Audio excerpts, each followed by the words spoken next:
In this episode number 5 of The Daily Hustle, we talk about motivation, keeping your energy, keeping your fire.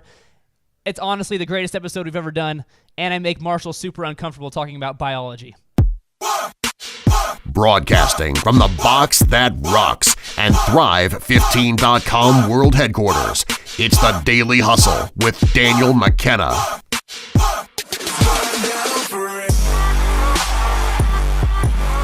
What is going on, guys? Daniel McKenna over here, Marshall Morris over there. This is episode 5 of The Daily Hustle, the show where we try to bring you a lot of value by answering your questions, both on Thrive15.com and on Twitter and on Instagram.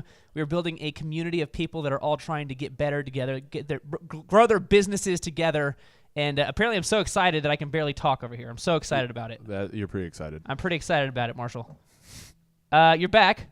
Chup isn't here today. No, You're back. I've reclaimed my throne. You reclaimed the throne. Yeah. And you refused to watch Chup's episode. I refused to watch it. Out of spite. I will not acknowledge the fact that he was actually on the show. That's fair. That's fair. Okay, let's go ahead and dive right into question number 1. Marshall Morris, hit me with the question, sir. Okay, here we go. I got some gospel for you. Okay, gospel. Oh, please, yes. I feel good about this. I feel good about this question now. So this question comes from Sammy, and Sammy is in Australia. Woo! Australia. Across the pond. Across many ponds. The big pond. Okay. Sammy says, how do you stay motivated? What tips do you have to sustain your energy and motivation? I have plans that I thought would be successful, but it has been much harder road than I thought it would be. That comes from Sammy. Dan? First of all, Sammy from Australia, that's pretty cool. From Yeah, Australia. all the way from Australia. That's pretty cool. Yeah. Sammy, thanks for reaching out. And this is something that a lot of people deal with. You know, you deal with motivation, you deal with energy and that sort of thing. Marshall, hit me with the what you could be feeling right now. The mentality, what you could be feeling right now. We need to You kids are probably saying to yourselves, hey, I'm going to go out and I'm going to get the world by the tail and wrap it around and pull it down and put it in my pocket. Well, I'm here to tell you that you're probably going to find out as you go out there that you're not going to amount to jack squat. Okay, so you can go there. So maybe that's what you feel like right now. Maybe you feel like you live in a van down by the river. Maybe you do live in a van down by the river. First off, I am 35 years old, I am divorced, and I live in a van down by the river. Maybe that's what you feel like right now. And Sammy, hopefully you're feeling better than that, but maybe that's what you feel like right now. So we're going to dive into it. We're going to dive into the mindset here and then get to some practicality. Some mindset and then practicality and then getting ready for this episode. Marshall, I feel especially caffeinated today. I can tell. I might need you to calm me down. Is it the new shirt? It's the new shirt. Yeah, everybody, make sure that you notice Dan's new shirt. I did get a new shirt. There it is. This isn't it. Oh, okay. But maybe next time I'll wear that. Okay, let's dive into it. Number 1, mindset here. Mindset. Marshall, please hit me with number 1 from the mindset of sustaining energy and motivation. Here we go. Number 1, you are going to die. You are going to die. Just let that linger there. That's for a second. Just for a second, let that linger. Okay, so this is you're going to die. You are. And wherever you are now, compared to 5 years ago, compared to 10 years ago, you have that much less life to go. This is becoming depressing. Well, just wait for it. For it. So if you are not motivated, I'm one of the worst culprits of this. I don't notice time. I don't notice what day it is. I'm just doing my thing. I have trouble remembering. Like, when specifically did we hang out? I don't remember. Okay? I get it. If you think to yourself when you wake up in the morning, this is one less day that I have to live here, to be on this earth, to chase my dreams, to love the people that I love, because someday I'm going to die and I will not be here. That's all the motivation I need. That's everything I need. Here's a Gary Vaynerchuk quote. Multiple best-selling author. He has a very big social media company that he has, Vaynermedia.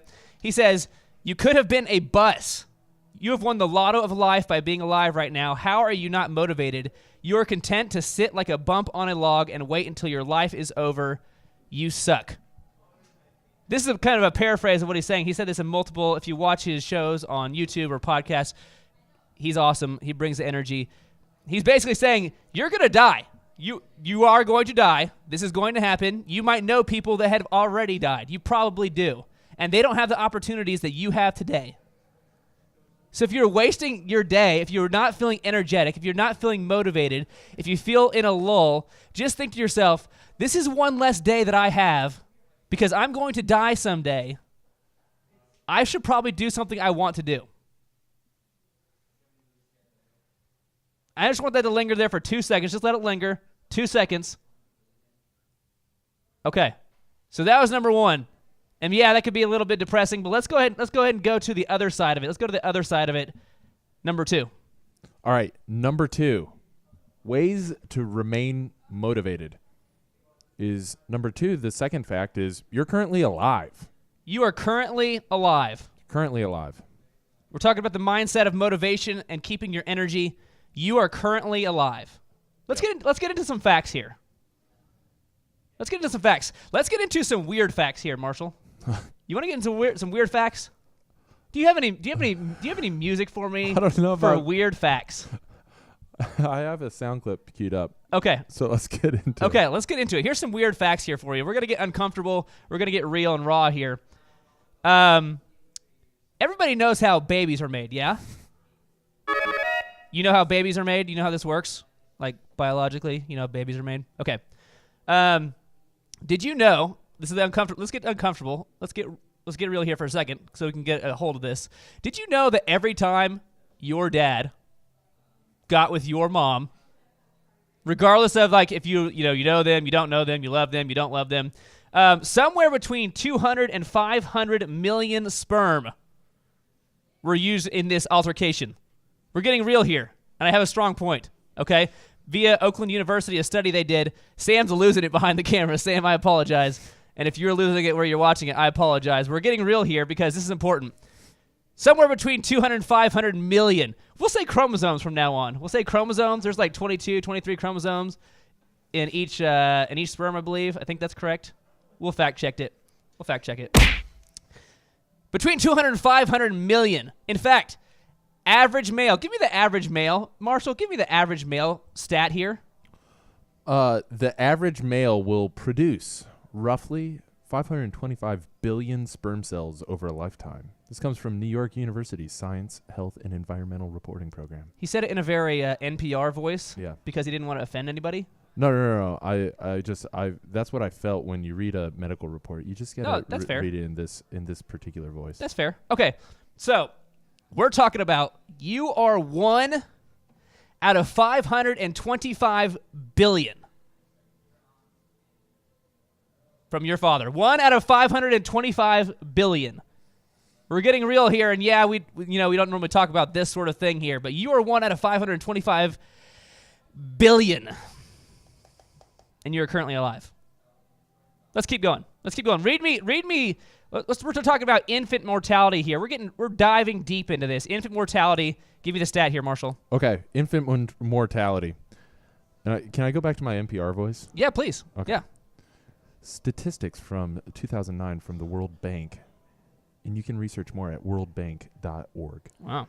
Showed that infant mortality in the United States was 6.8 per 1,000 live births. Canada had 5.3, and the United Kingdom had 4.6. Sierra Leone had one of the world's highest rates of infant death of 112.8 deaths for every 1,000 live births. Okay, so depending on where you live, where you were born, if it was the States, somewhere between 7 out of 1,000. Canada's like 5. United Kingdom's like 4.5. Sierra Leone, third world countries, have a lot higher, like 112. Let's go back to the late 1800s, 1900s. On average, it was 100 per 1,000. On average. European countries like Russia and Germany were rates as high as 250 deaths per 1,000. So 1 out of 4. That was 100 years ago, 200 years ago. Yeah. 1 out of 4. Yeah. Okay, so let's say you are 1 out of, what was the number here? 1 out of 525 billion to get chosen, and then you got a 1 in 4 chance of making it, and that's if your parents decided to keep you. Okay, if your parents decided not to keep you, you don't get that option. But your parents decided to keep you, and you have like a 1 in 4 chance of making it after being 1 out of 525 billion. Okay, we're just talking about some real stats here, some real numbers, because you are currently alive. Let's keep going into life expectancy, because we're talking about how good it is to be alive right now. Give me some life expectancy numbers here. Life expectancy numbers. First, during the Iron Age, which is about 320 BC to 600 BC, you were expected to live to be 26. Only 26. Well, yeah, but that was the Iron Age. That was back. That was way back, Then classic Rome. Okay, yeah, this is better. This is more relevant. Up to 30 years old. On average. On average. Okay, but still, that's Rome. That's back in that's like right around BC AD right then, give me something more recent. 1900. Okay. 31 years old. Expected to live to 31. So a little over 100 years ago. Yeah. On average. Yep. Your life expectancy was 31 years old. And then up to 2010, the world average is 67 years old. Okay, so because of modern medicine and because health conditions have improved so dramatically, and because there's things like air conditioning and central heating in a lot of... you probably have air conditioning and central heating if you're able to watch this show, right? Your life expectancy has more than doubled up to 67 years. Now it's something like 70, 74, somewhere depending on if you're male, if you're female, but on average. Yeah. Okay, so not only were you one of the lucky 525 billion that made it through being born, you are now currently alive during a time where life expectancy has more than doubled compared to recent years. Recent as in hundreds of years ago. Okay, last one here, last one. Let's go to number E. We're talking about the opportunity that you currently have. Letter E. You have opportunity, a.k.a. the internet. A.k.a. the internet. Okay. So.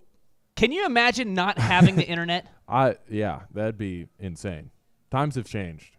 Can you imagine? There'd be no point in doing this show. No.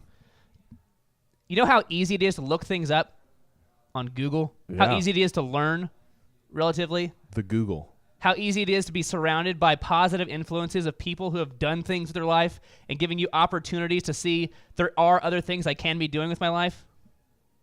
That's right. Okay, talk about, the internet's everywhere, obviously. I mean, now it's obvious, we've always had the internet. Talk about that. Yeah.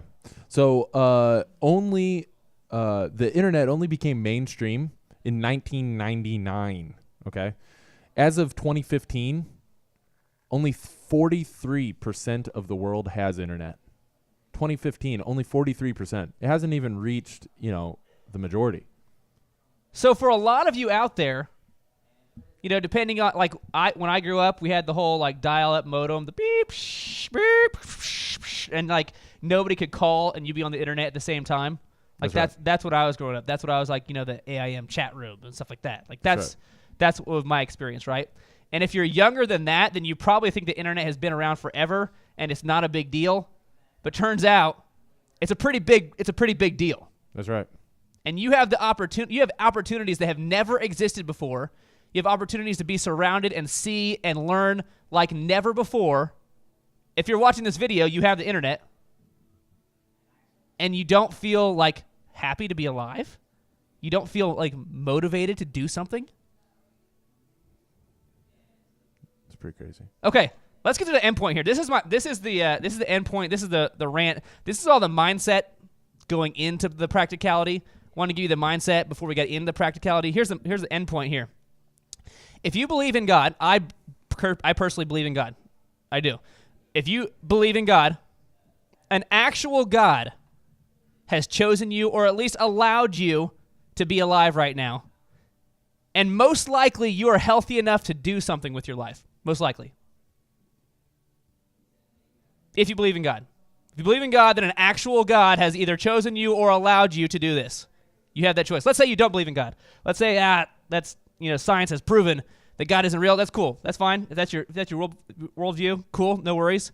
If you don't, that means that the universe of billions and billions of stars and an uncountable amount of particles and dust and how big the universe is and things I don't even totally understand, to be honest with you, they all came together to give you a shot of life. It all came together, and you are now currently alive. How impossible is that? So whether you believe in God or don't, the fact that you are currently alive in the time period that you are, with the opportunities that you have, if you don't feel excited during the day, I know we don't think about these things. These are like not normal things to think about on a daily basis, but Marshall, I mean, give me some backup here, Marshall. I feel like I'm out of my mind crazy right now because of how like unbelievable this is. How do you not feel like you are ready to do something with your life? How do you, even if all you decided to do was, you know what, my thing is I want to watch a lot of TV and blog about a lot of TV. Cool, that's your choice. But how do you not feel like excited to do something? I think a lot of people underestimate how some very, very small decisions, such as whether to stop at a red light or to do things like not drink and drive or not text on their phones while they're driving or doing X, Y, or Z, something as simple as maybe waking up an hour early and beating the traffic where maybe there was a terrible collision or, any one of these very small decisions have allowed them to continue to be alive up until this point. And that's the thing. It can be over in an instant. Yeah. It can be over so fast. Your chance to do something that you want to do, today might be your last day. For most of you, it is not. For almost all of you, probably all of you watching this right now, it isn't. But it could be. And the point is, you have to approach this thing called life with the joy of knowing that you are currently alive and you currently have the ability to do something with your life if you want to. It's like the Super Bowl? Yeah. You know how millions of people turn into the Super Bowl? Yeah. Okay. A lot. Imagine a Super Bowl that was like of 10 million times more importance. Okay. And we're sitting up in this place that, is beyond my mind. Yeah. And I'm going to use the sperm word again. We're sperm. Okay. Out of billions and trillions of options. Yeah. And we're like, man, if I could just go to that Super Bowl. We're sitting around, we're talking to our other friends here. We're like, if I could just go to that Super Bowl, it'd be awesome. If I could just get to the game, that'd be so cool. And we have like front row seats. Yeah. And you're not motivated, and we have like front row seats to life, and you're not excited right now. I'm with you.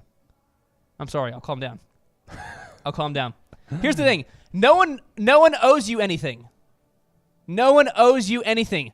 You've got to quit feeling sorry for yourself. Nobody owes you anything. What's the Bill Gates quote talking about? If you are born poor, that's not a mistake. You don't have that option. If you die poor, that is a mistake. That's your option. Yeah. If you're born poor, that's not your fault. If you die poor, that is your fault. Because you have the ability, regardless of where you started, to do something. Yeah. Okay. So nobody owes you anything. You have the ability to do something. And furthermore, that's not to say it's going to be easy. It's going to be hard. Oh, yeah. It's going to be really hard. But it's achievable. And you have the chance. Yeah. It isn't going to be easy, but you do have the chance. That's right. And out of any time to be alive ever, right now is the greatest time to be alive. That's right. I would hate to be a cowboy. I kind of... This is a little bit off subject. They're wearing like jeans and flannel shirts and chaps and riding around on horses, and it's dusty, and it's 100 degrees outside, and there's no air conditioning. I could get down with that. I could be a cowboy. You could be a cowboy? You'd be too tall to be a cowboy. I'm too tall to be a cowboy. I wouldn't have made it. Your feet would ride on the ground with your horse. It would be riding. You could just me. start walking anytime your horse, didn't feel like it. Okay. Right now is the greatest time to be alive of all time. Nobody owes you anything. You have a chance to do something with your life. Now is the time to go do it. If you wake up every day knowing that someday you're going to die, and right now you have the ability to live, right now you have that choice. You have the choice to attempt to do something you want to do. You will never lose motivation. Okay, I'm sorry. I got worked up there a little bit. You did get worked up. I'm sorry. Let's get into the practical here. That was the mindset stuff. We're going to get into the practical stuff because I want you to have some actual takeaways to change what you're doing, to change your whole thing. Last quote here. Give him the quote here, Marshall. I know this is from a polarizing figure here. Yeah. A lot of people love him. A lot of people hate him. But the fact is that a lot of important people talk to him when they feel like they need to talk to somebody. Yeah. And he's super high on emotional intelligence, if nothing else. Absolutely. Okay, so give me the quote here. Okay. Tony Robbins. Okay. Tony Robbins says, trade your expectations for appreciation.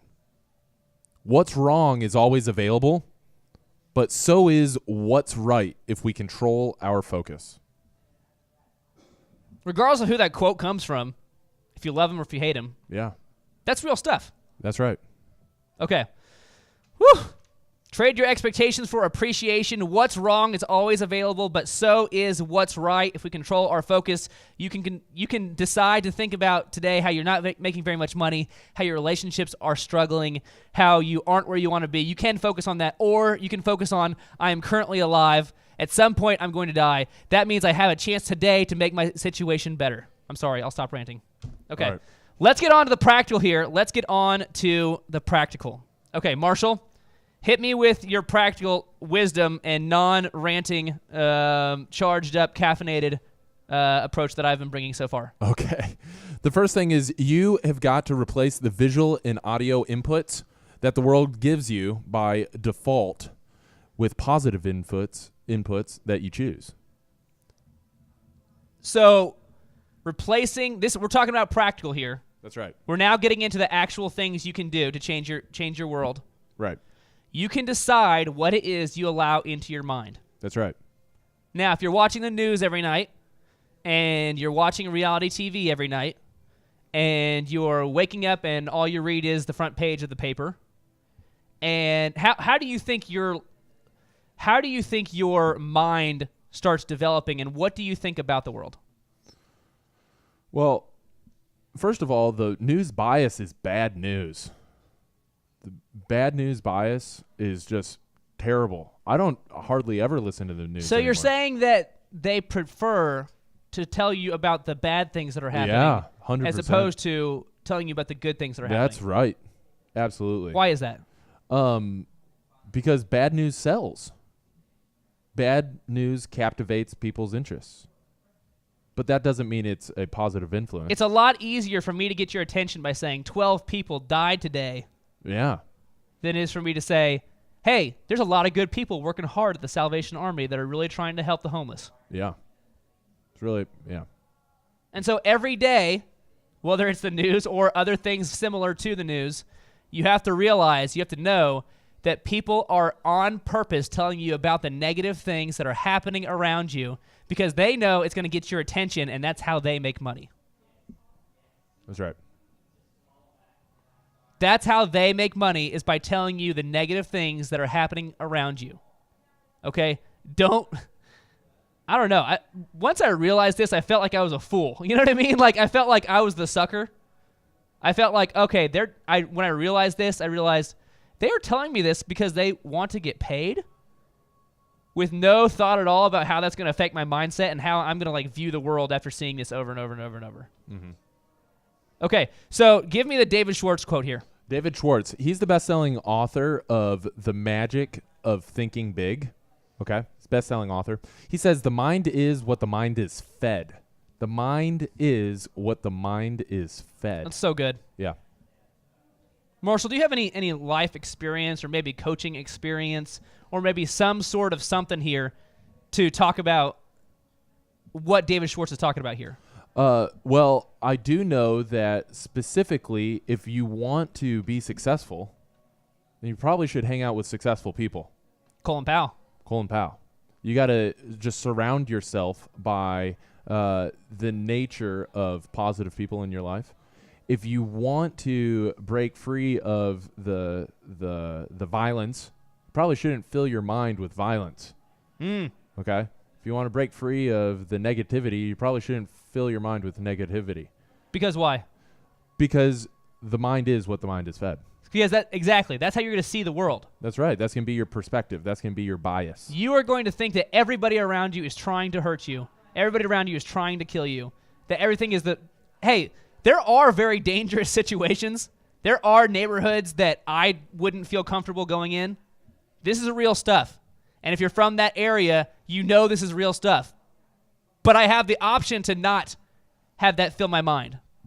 And if you are in one of those neighborhoods, you have the option to fill your mind with other things. You have the option to fill your mind with positive things so that your mind works in a way that says, I have hope. I have a chance to do something because there is good in the world. That's right. Okay, let's go on to the next one here. Practical applications about changing your mindset, having motivation, having energy. Okay, so the next thing that you've got to do is you got to change your physical environment. You have got to change your physical environment. Changing your physical environment. Yeah. Changing what's going on around you. That's right. So if you can't change the things around you, you've got to move yourself out of that environment. So again, recap. Number one, we talked about controlling what you allow in your mind, your visual and audio inputs. What is it that's going into your mind? Are they positive things? Number two is changing your physical environment. That's right. If you have to change what's going on around you to make your mind start working or to jumpstart your mind, it's almost like hitting the restart button on your computer. You know how your computer just gets bogged down and stuff quits working that's supposed to be working? Yeah, I usually just unplug it instead of restart it like that's you're supposed to. You can do that. Yeah. You can. That's a quick move. That's a quick move. I don't think computer experts would, say that's the Endorse right that. move necessarily, but that's a quick move. Okay. But it's like restarting your computer. It's like refreshing, like, okay, things are really okay. I was freaking out there for a second. Give me the quote here, because this is from a Tony Robbins. And I know more Tony Robbins. I get it. He was on a Tim Ferris podcast. Tim Ferris is awesome. If you don't know who Tim Ferris is, another best-selling author who has a podcast with millions and millions and millions of downloads. He has a new book out right now called Tools of Titans. Awesome book. Give me the. This is basically the synopsis of what they were talking about there. Okay. So he says, are you feeling stuck or in a lull? Do something radical with your body. Lift, ice bath, sauna. Changing the body will change the mind. So if you do something that is dramatically different than Yeah. your current physical environment, That's right. it's possible that your mind is also going to sort of refresh, be like, okay, we're ready to get back onto what I actually want to do. Mm-hmm. Okay, that's awesome. Mm-hmm. And it's true. I mean, that's like working out. Like I am proud to say I am now on week 2 of working out in the mornings. You can start to tell. If you look really hard, you can tell. It only took me 32 years to get to this point. In high school when I was an athlete, I worked out all the time. College, occasionally. After college, not so much. I am proud to say I am now 2 weeks in to working out in the mornings. I'm proud of you. Thank you, buddy. Yeah. I appreciate that. So, number 1, control your visual and audio inputs. Number 2, change your physical environment. Give me Marshall. Give me number 3. Okay. Number 3 is you must detach yourself emotionally from short-term emotions, rejections, and issues. Before we dive into that, I just now realized I sort of went on a rant there about working out in the morning. I must be super proud of myself. Yeah. But the point of what I was actually trying to say was it's like when you work out and it kind of jumpstarts your mind, it jumpstarts your body. You get a lot of blood flowing. Same thing if you took a cold shower. It kind of gets you it refreshes you, or maybe you sauna, right? That's what the things he was talking about. That's where I meant to go with that, and I kind of got off the rails. It's okay. Apparently, I'm just super proud of myself that I made it 6 days. We got to celebrate the. Got to celebrate the little things. Okay, sorry. Give me number 3 one more time because I off-roaded again. Okay. detach yourself emotionally from short-term emotions, rejections, and issues. Okay. That's the third thing that you got to do. Okay. So detaching yourself emotionally from short-term things. Okay. Give me the quote here. Okay, so Daniel Goleman, he is the best-selling author of a book called Emotional Intelligence. And so there's a lot of talk right now talking about IQ versus EQ. Daniel Goleman, he talks about this in Emotional Intelligence, okay?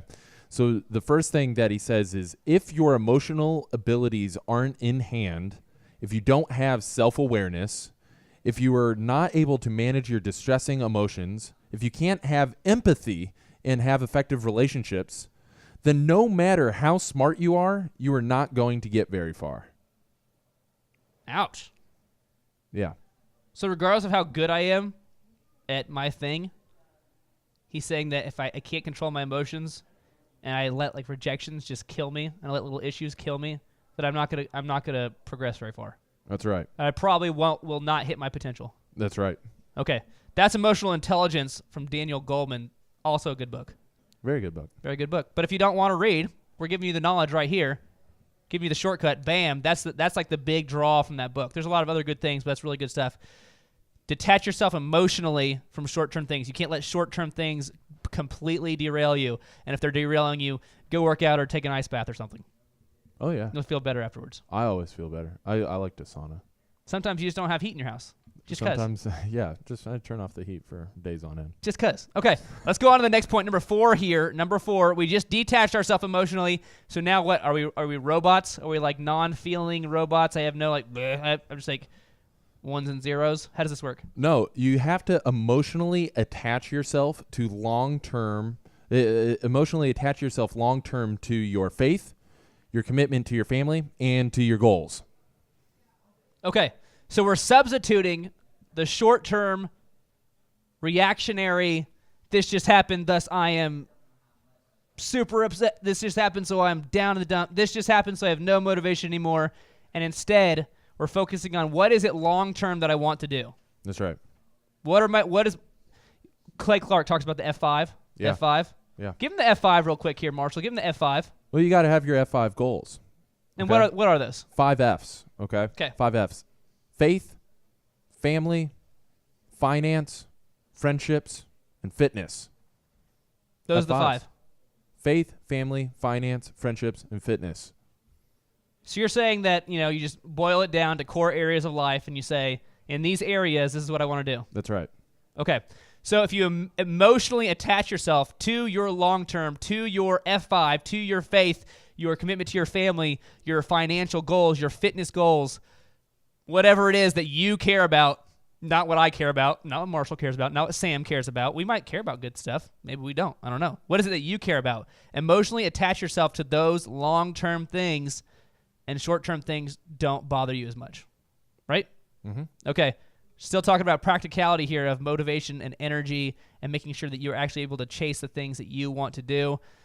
Marshall, hit me with the next point here, number 5. Okay, number 5. You have got to embrace that pain, failure, and heartache that is a prerequisite for success. That does not sound fun. No, you got to embrace the pain, though. Can you give me some sort of mojo to go along? Because, I felt like that wasn't fun. I felt like we're talking about, not fun stuff. I want to make, give me some mojo here, because that's not fun. Give me here we go. I'm ready. Give me some mojo, because that just, Okay, can you give me that again? Because now I feel a little bit more mojo.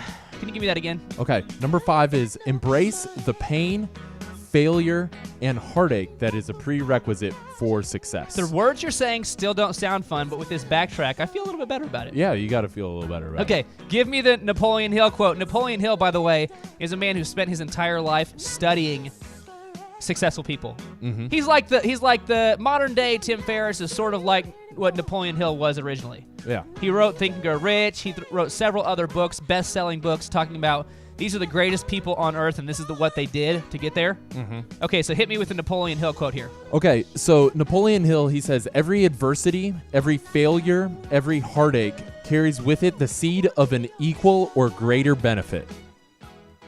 Boom! So regardless of what happens to you, He's saying when this is what he said when he studied the greatest people alive. Who are some of the people that he like regularly hung out with, Marshall? He regularly hung out with, studied them, was friends with them. Who are some of these people? Some of these people, Dale Carnegie.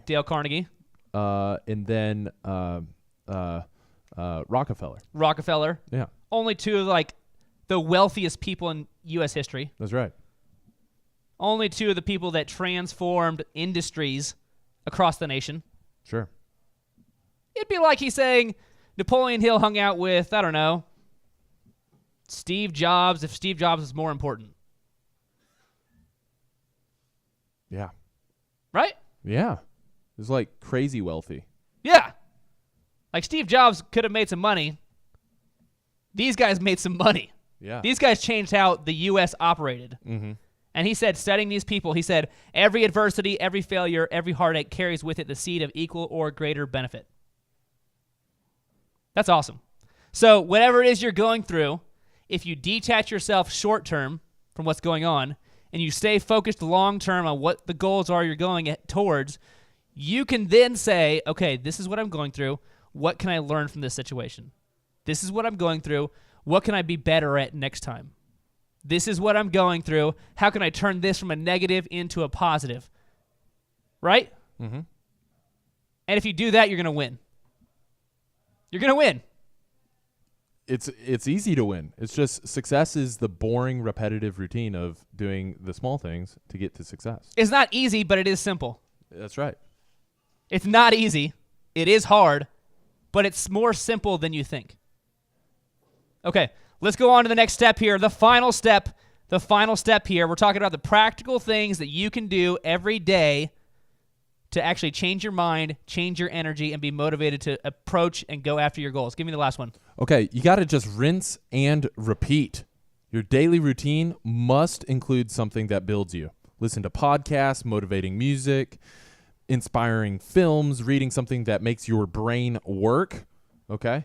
So you just got to do something every day to sharpen your mind. And just in case the people at home don't trust you, they don't trust me. Yeah. Go ahead and give them the Zig Ziglar quote. Okay. Zig Ziglar, again, we're quoting only great people. We're only quoting the best-selling authors. We're only quoting people that have influenced millions of lives. I'm sorry. I'm sorry that we're using their quotes. Sure. I apologize. Sure. Okay, so if you don't believe me and you don't believe Marshall, how about Zig Ziglar? What does he say? Zig Ziglar, he says, people often say that motivation doesn't last. Well, neither does bathing. That's why we recommend it daily.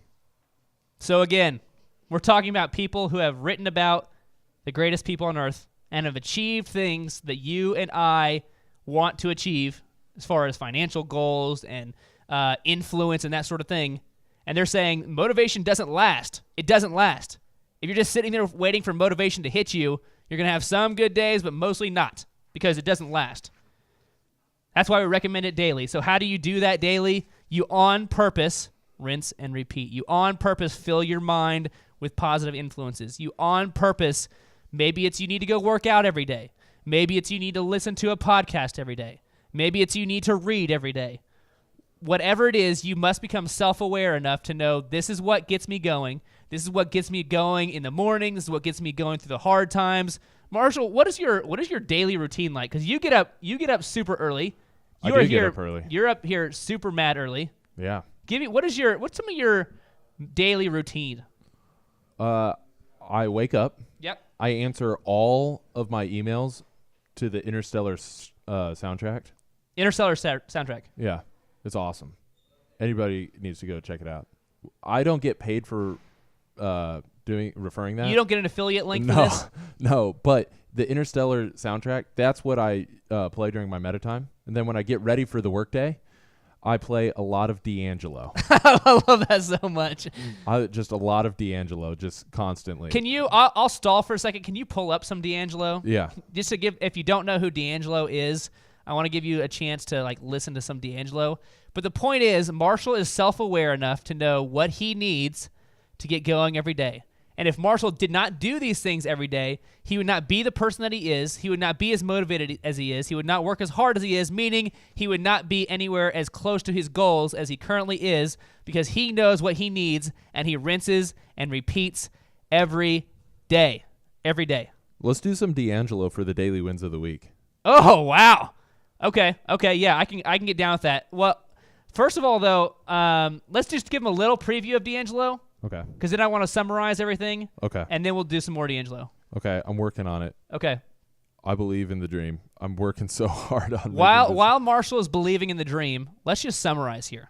Real quick here. Yeah, Sam, I need you to get in here because this is the, if you could have skipped this whole thing. Maybe you slept through this whole thing. This is the part that matters.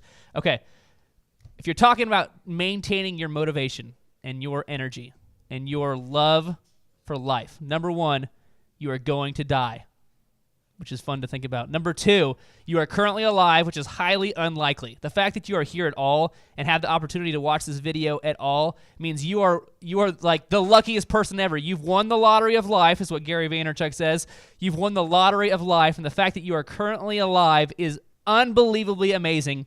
And if you approach every day with the joy of saying, I don't know how many years I have left, but today I get to be alive, and today I get to chase the things that I want to chase, that's an unbelievable feeling.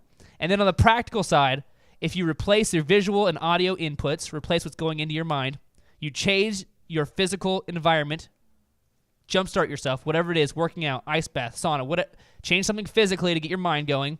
You detach yourself emotionally from short-term issues and instead focus on the long-term issues. Attach yourself emotionally to your long-term F5 goals.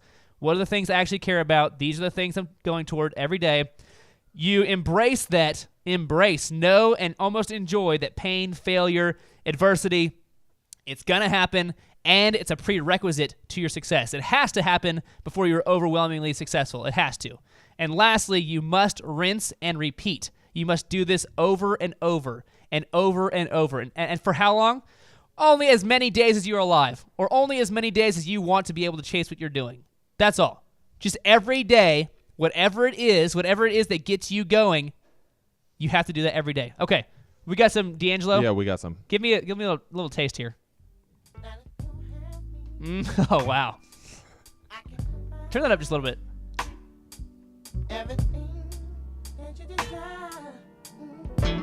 For the record, this video is not safe for work. Do not watch this video. Do not watch this video. I actually haven't seen the video. I'm just going to trust you here. It is not safe for work. Okay, but if you're not watching the video, but you're using this audio, it's kind of like you're kind of getting in your zone. Which is really not. I got to go to a different tab. Okay, we are not endorsing watching that video at all, but we are endorsing whatever it is that gets you going, whatever it is that gets you motivated, get your mind right, do that daily. And for Marshall, it's listening to Interstellar soundtrack and listening to some D'Angelo. Yeah, this is my soul music. There you go. Okay. I know this is a long episode. I feel really, really good about this episode. Yeah, dude, it's motivational. I feel, I don't know, maybe we've just had too much caffeine today. I don't know. Potentially. I did get a free bagel this morning. I feel good about your free bagel. I want a free bagel. Well, it's because I'm winning. I got a free bagel. Sorry, buddy. That's me. Okay, let's go on to the daily wins of the week. Thank you so much for being here and putting up with my caffeinated rants here. Daily wins of the week, Marshall. Daily wins of the week. Elephant in the room, their third location. Okay? They just opened their third location, and eitrlounge.com. Check them out if you want. They hit $100,000 in a month. And that's just one location. That's one location. So they're renovating and moving into a bigger space for their third location. Yeah. This is a client that Clay Clark, he's a part owner of. Yeah. Justin Moore is the face, the brains, the passion behind it. Elephant in the room. It's a men's barbershop. They just hit $100,000 in a month of sales at one of their locations, and they're moving into their third location. They're blowing up big time. That's right. And we know, because we talked about this on the radio show just last Saturday, or what was it? I don't remember what day it was. We just talked about this on the radio show. We know what it was like when it started, because we were there when it started. They were giving away free haircuts, and they were bad haircuts. Not good. And how many years ago was this? 2 years. Again, 3 years. Remember yeah, the whole 3 years. like time thing? I don't understand time. I don't get it. 2 years ago, 3 years ago, they were basically begging anybody to come in and get a free haircut because they were new and had no business and they weren't very good at it. but they stayed committed to their long-term goals. They did Dream 100. They did Facebook ads. They did all these things that we talk about in our workshops. Again, thrivetimeshow.com. Look at that right there. Yep, thrivetimeshow.com/workshops. You can come in the building, get a 2-day business building seminar that guaranteed it's going to be fire for your business. It's going to be unbelievable. It's going to be incredible. It's going to be unbelievable. Elephant in the Room has been using these things and doing these things over and over and over, and now they just hit $100,000 in a month at one of their locations. They're at 3 locations currently, and they're going to be moving into Oklahoma City and Denver very soon, which is pretty awesome. Yeah. It's pretty cool. They're really doing it. 2-3 years ago, they were nothing. 2 or 3 years ago, they were giving me terrible haircuts and giving that guy terrible haircuts. Yeah, I did not have a good haircut for a very long time. No. But now they're killing it. Now they do a good job all the time. You can learn more about this at thrivetimeshow.com/workshops or show in the book there, Marshall. Go on to thrive15.com, fill out your business evaluation, find out how your business is doing, where you rank, and get that book for free. The Start Here book for free $99. Free $99. All right, Marshall, anything left? Anything left that you have in the tank here? I know it's a long episode. Anything left here in the tank you have for the people at home? D'Angelo, if you don't know how to motivate yourself, D'Angelo's the way to go. That's a good life quote. That's a good life quote. All right, folks, that was episode 5. If you are still here, thank you so much for sticking around. If you need some motivation, if you need some energy, just watch this episode over and over. And if you're gonna get as fired up as I am, and it's gonna change. It's gonna change everything. It's gonna change everything. It's gonna be huge for you. And I'm so excited to hear about it. Hit us up on Twitter. Hit us up on Instagram. Email us. We want to hear your questions. We want to hear how you're responding to this stuff. Can't wait to talk to you soon. This has been The Daily Hustle. Marshall Morris, Daniel McKenna, signing out.